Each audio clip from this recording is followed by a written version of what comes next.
जय श्री राम। स्वागत है आप सबका डिम्पलवाड़ी चैनल में। क्या क्या कह रही है तू? राही यहाँ आया था? ऐसा हो ही नहीं सकता कि वो मेरे शहर आए और मुझसे ना मिले। कोई गलत फहमी हुई है तुझे। प्रगति को अपनी सहेली आन्या की बातों पर यकीन नहीं हो रहा था। अरे मैंने बात की है उससे, साथ में उसकी पत्नी और बच्चे भी थे। आन्या ने फ़ोन रख दिया, लेकिन प्रगति का दिमाग घूम चुका था। पत्नी और बच्चे मतलब श्वेता भी आई थी, वो भी उससे नहीं मिली। पर क्यों? श्वेता को तो उसके और राही के संबंधों के बारे में सब मालूम है। फिर क्यों उसकी सबसे अच्छी फ्रेंड इतने सालों बाद उसके शहर आई और उससे मिलने तक नहीं आई? श्वेता और राही क्या छिपा रहे हैं उससे? प्रगति मन से इतनी अशांत हो गई कि उसका ऑफिस जाने का मन नहीं हुआ।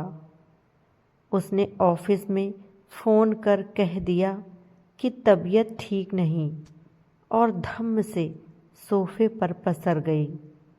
कुछ ही देर में उठकर टहलने लगी, फिर लेट गई और जब किसी तरह चैन न आया तो हार्ड डिस्क लेकर बैठ गई, जिसमें उसके अतीत के पन्ने, उसकी यादें फ़ोटोग्राफ्स बनकर सहेजी हुई थी।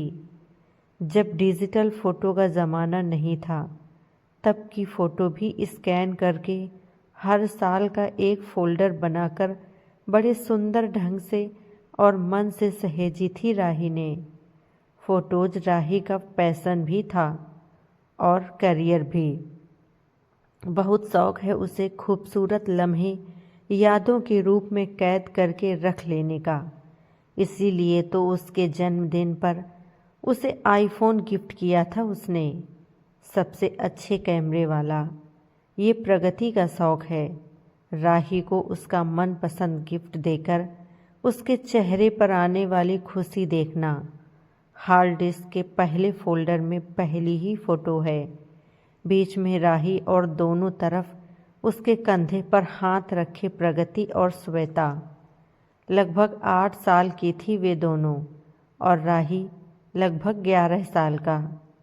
जब वे पहली बार मिले थे, प्रगति ने ध्यान दिया कि ये फ़ोल्डर भी 8 नंबर से शुरू हुए और हर फ़ोल्डर के अंदर एक और फ़ोल्डर था जिसमें सिर्फ उन तीनों की ही फ़ोटो थी। उसका नाम हम तीन रखा था राही ने। प्रगति को आज भी याद है वो दिन जब वो अपने मम्मी पापा के साथ रिक्शे पर बैठी हुई उस कॉलोनी में आई जिसमें श्वेता रहती थी। रिक्शे में आगे उसके मम्मी पापा और भाई बैठे थे और वो पीछे की तरफ से।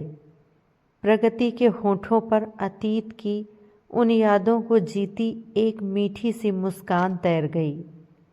तब लोग ज़्यादातर रिक्शे पर चलते थे और 4 लोगों का परिवार ऐसे ही बैठा करता था। समय कितनी तेज़ी से बदला है कि अब उन दृश्यों की कल्पना भी करना मुश्किल हो गया है। उसके साथ ही एक और रिक्शा रुका था, उसमें भी ठीक उन्हीं की तरह एक परिवार बैठा था। तभी दूसरे रिक्शे से पीछे बैठा उसी की उम्र का लड़का कूद कर उतरा और दोनों रिक्शों के साथ उनके बीच में खड़ी श्वेता की फ़ोटो निकाल ली। तब इस उम्र के बच्चे के हाथ में कैमरा देखकर सब अजीब नज़रों से उसे देखने लगे। तीनों को पता चला कि उनका स्कूल एक ही है। फिर क्या था?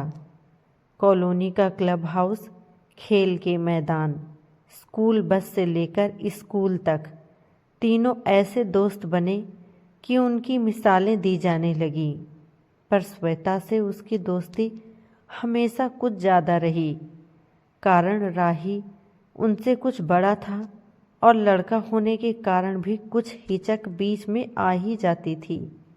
दिन बदले, वक्त बदला और एक दिन सब कुछ बदल गया जब 2 पक्की फ्रेंड्स ने एक दूसरे को उस महबूब का नाम बताया जो उनकी रूह की गहराइयों तक उतर चुका था। राही भी इस बात को बखूबी जानता था। उसके दिल का हाल भी कुछ कुछ वैसा ही था। मैं कितनी भी कोशिश कर लूं, अपने दिल के इस ढीठ बच्चे से चाहे कितने भी प्यार से या डपट कर पूछूं, लेकिन मुझे तुम दोनों में से किसी एक का नाम नहीं बताता ये। इस पर तुम दोनों की तस्वीर एक साथ ऐसी छपी है कि ये उन्हें अलग ही नहीं कर पाता। फिर दोनों ने ये फैसला राही पर ही छोड़ दिया कि वो किसे अपनी ज़िंदगी से निकालेगा और किसे अपना जीवन साथी बनाएगा। और राही ने उन पर। प्रगति आज भी उन दिनों का अपने दिल का हाल सोचती है तो सिहर उठती है।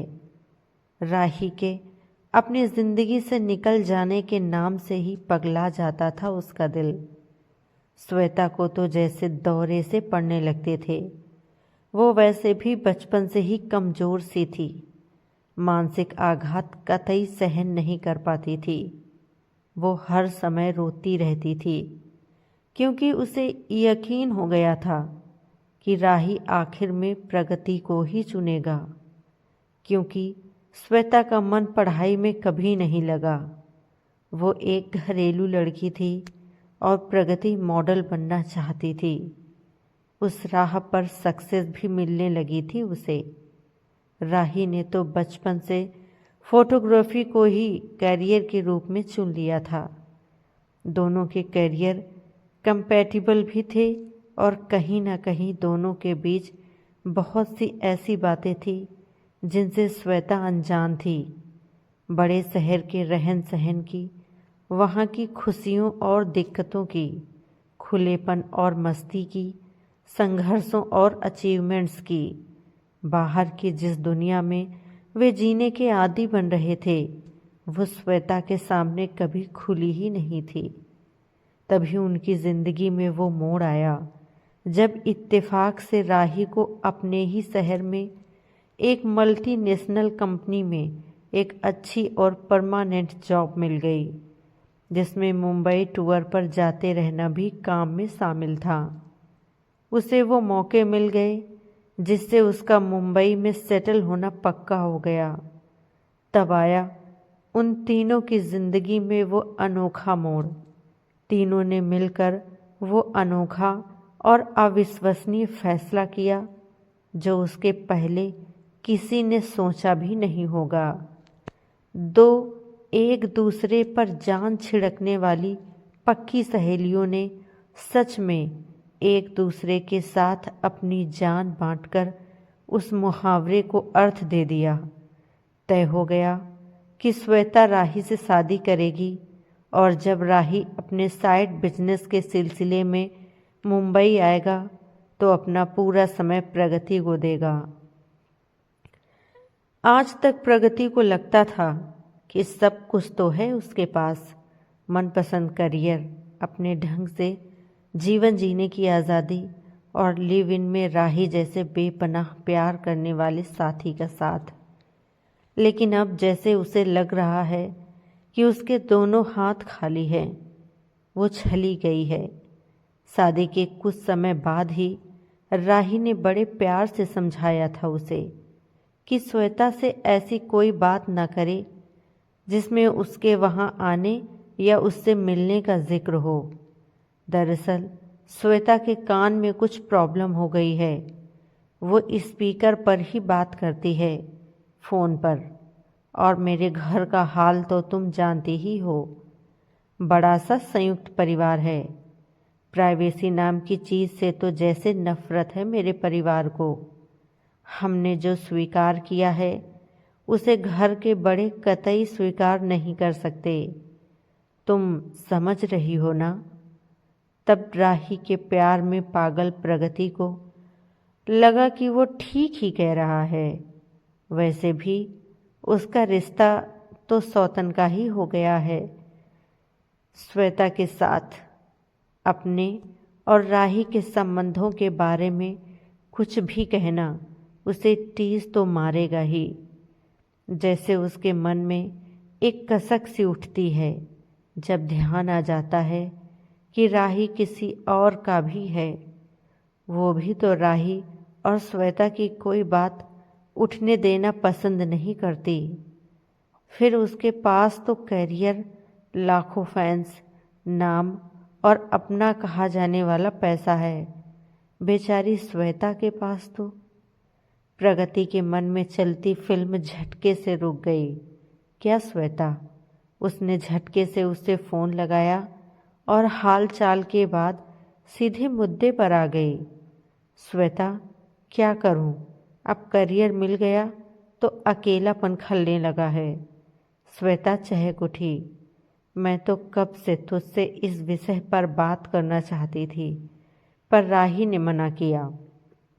उसने कहा कि तूने कहा है कि अगर तुम मेरी ज़िंदगी से जाना चाहते हो तो जाओ, पर कभी खुद को ग्लानि से निकालने के लिए मुझसे शादी या प्यार की बात की तो मैं दोस्ती भी तोड़ दूंगी।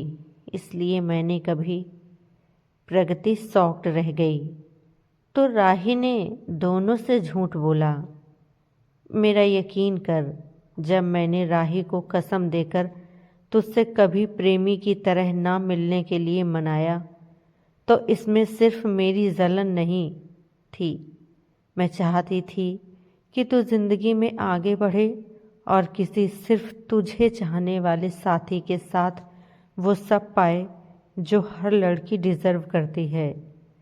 श्वेता बचपन की तरह नॉन स्टॉप बोले जा रही थी और प्रगति समझ नहीं पा रही थी कि वो इस छलावे पर चकित है या दुखी।